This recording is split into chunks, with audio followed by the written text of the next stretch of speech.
So here's part 2 of the equipment page. In part 1 we covered these top 3 buttons about registering equipment and groups, which pertains to notification/alert groups. So now we're actually going to click in on our kiosk and see what the equipment page is and how to navigate it. When you first come in here, you are in the General tab. You can see the status of your kiosk if it's online or offline. You can see the temperature being read by any temperature probes you have hooked up to it. Then you'll get the name and various information about the kiosk here. Last time it read a heartbeat to determine it was online, when it was last updated, when it was registered. TeamViewer ID, I want to point out, is usually the number we ask for so we can get in and troubleshoot the kiosk. If you can provide that to us up front, great. If not, we can locate it via name. Product catalog.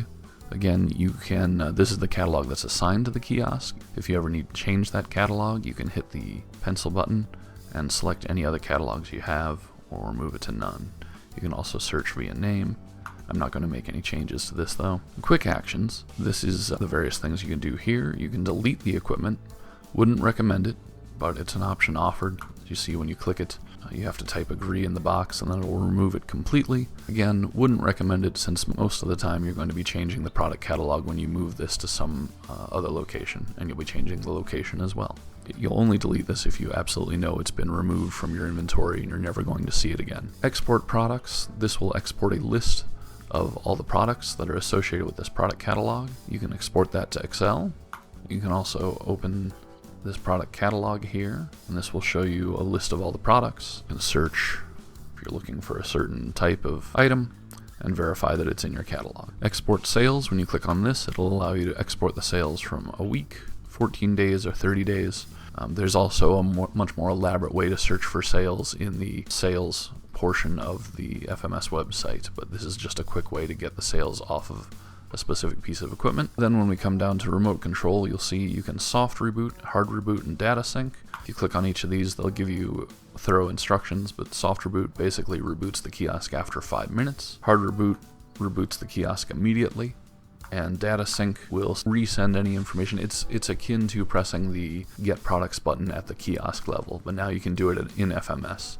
So if you know products have hit FMS and you want them on the kiosk right away, you can hit this execute and it'll push down any products that have made it to our middleware but haven't gotten to the kiosk yet. Now let's go through the rest of the tabs. These should be pretty quick.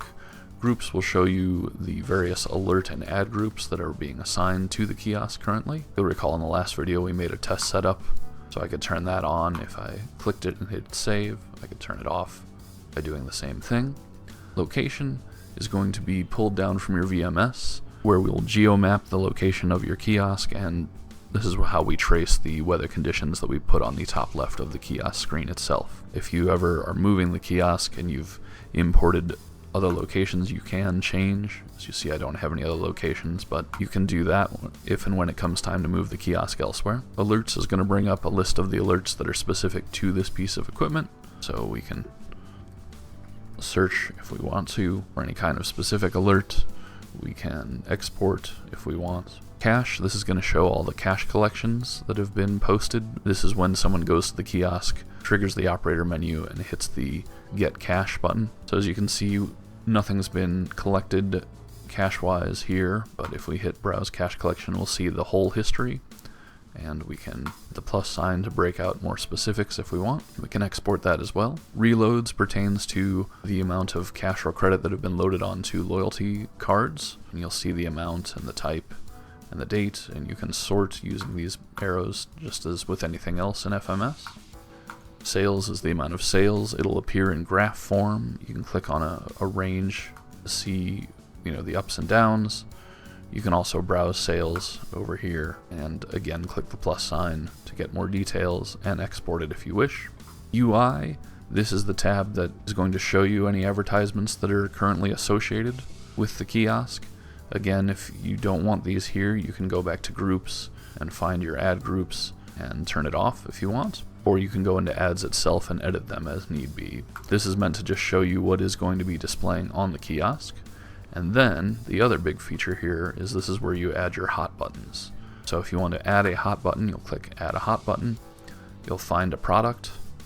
Maybe we'll just call this tea, but we could call it anything. The name of the tea, if we were doing fruit, we could call it fruit, that kind of thing. We'll look through the icons, we'll see if bottle looks good, we'll hit save, and now we've got a hot button. That should push down to the kiosk within the next 15 to 30 minutes, but if we really wanted it to come up right away, we could go here and we could soft or hard reboot the kiosk and it would pop up right after the reboot. If you create multiple buttons, you can use this middle piece to drag the buttons in the order you wish. You can edit, change the name, or change the icon if you want, and then you can also delete. Last but not least is just a little notes section. This is where you can put down any notes about the kiosk. Might be pertinent to you or a route driver or anyone who has access to FMS and see the notes, but they aren't front facing, they don't display to the customer or anything like that. It's just a basic little notepad, so if you know that you've had to change a part, maybe you can note that, or anything else that comes to mind. And that, part 2 of the equipment page. If you have any questions, you can always feel free to call customer care at 888-816-8348 or email us at customercare@veii.com. Thank you.